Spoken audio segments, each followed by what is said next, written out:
Welcome back to the Sounds of Success podcast with your host, Noah Swiderski. Today, we have a special guest who embodies luxury and craftsmanship in the world of horology, Ben Gamache from Ralle Watches. With a commitment to excellence and innovation, Ralle is set to unveil the first New Hampshire watch at a big event, August 19th. Join us as we explore the art of watchmaking, the vision behind Ralle Watches, and what makes their timepieces truly exceptional. Let's dive in. It's nice to see you, Ben. Hey, thank you, Noah, for having me on your show. I really do appreciate that. We've got so much stuff going on here at Ralle Watches. It's an exciting time for us. Even though the company is only two and a half, 3 years old, we're moving forward pretty cool.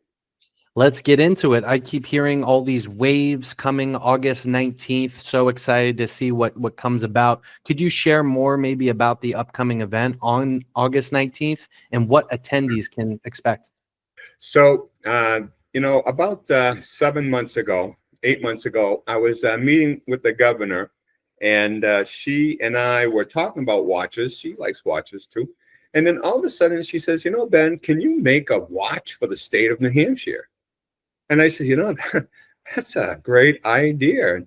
And so we talked about it, and I did. I got together with a couple of ideas, and I'll start over. So I had a couple of ideas that I wanted to put down on paper, and my original watch for New Hampshire is nothing compared to what it is today.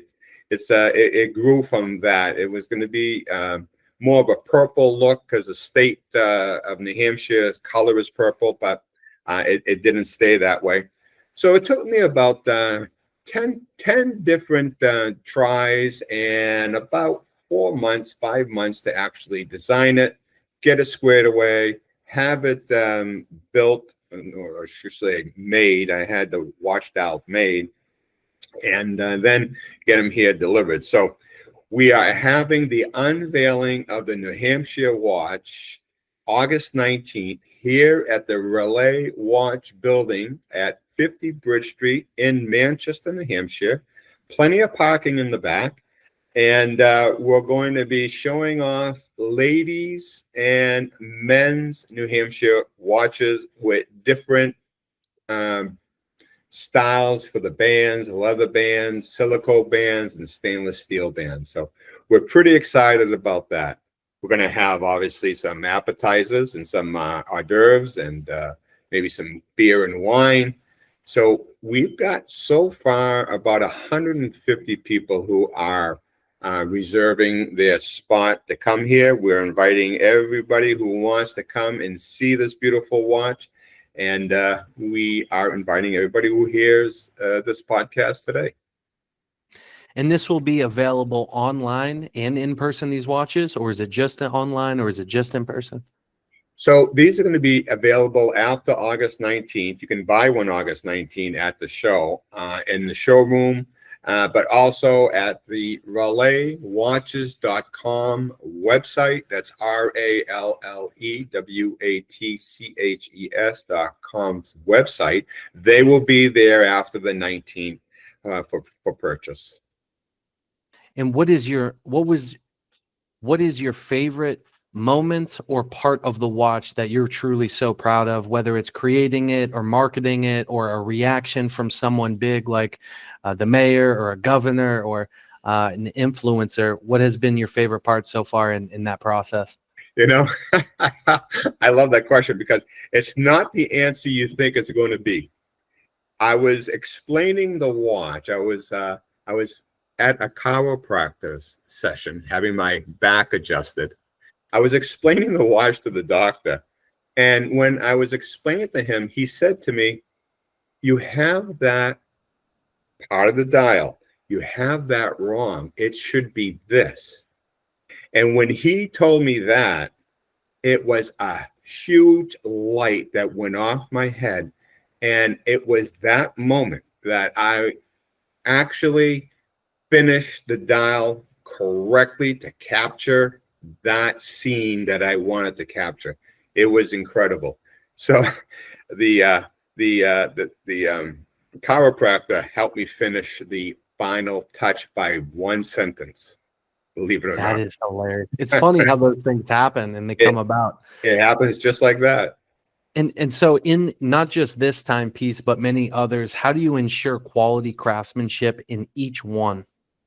So that's a great thing. You got to pick good material.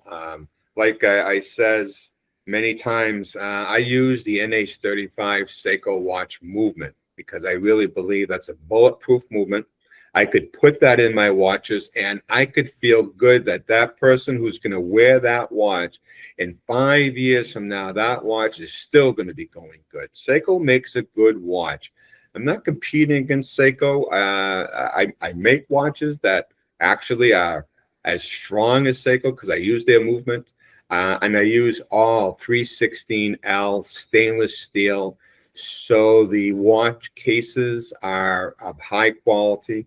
The other thing is everybody's always worried about scratching the crystals. So I use all sapphire crystals on top of my watches. So you can't scratch them unless you really do it on purpose or you really hit it hard. But just everyday living, you can't scratch it. And then last but not least, good quality watch bands and bracelets. People love it. They want to feel good. They want it to be smooth on their skin. And the olden days, it's not like this no more. They used to call them bracelets that pinch the hairs. But they don't make them like that no more. But you got to buy good quality bracelets. And you mentioned Seiko being a micro brand. How has that influenced your business strategy, customer relationships, the way you see yourself and let others see you? How has that impacted that? So a lot of my clients come in, they're wearing a Seiko. So my watches are $239 for the Seiko VH31. They call it a sweeping second-hand movement. And then with the automatic movements, they're $329. So I'm not competing against Rolexes or all the other high-end watches.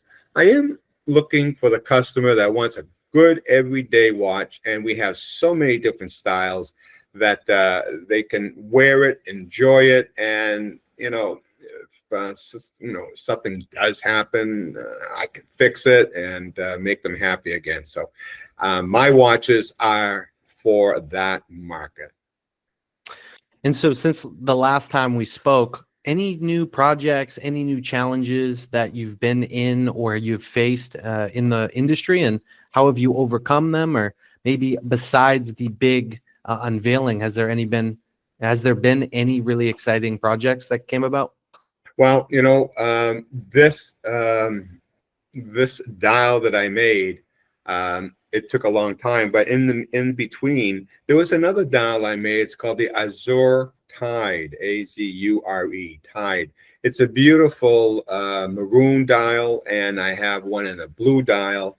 And if you go on the website and look under the Azure Tide name, you'll see how beautiful the watch is. It's Roman numerals for the indices, and it does have a GMT complication, so it's a dual zone watch. So that was a project that was fun, and it's doing well. We're selling a lot of those, so I was happy about that. So between those two, that kept me pretty busy, because after you get them, you get the dials, you got to build them, and it takes a good hour and a half, 2 hours to build a watch, to do it right, make sure everything's perfect.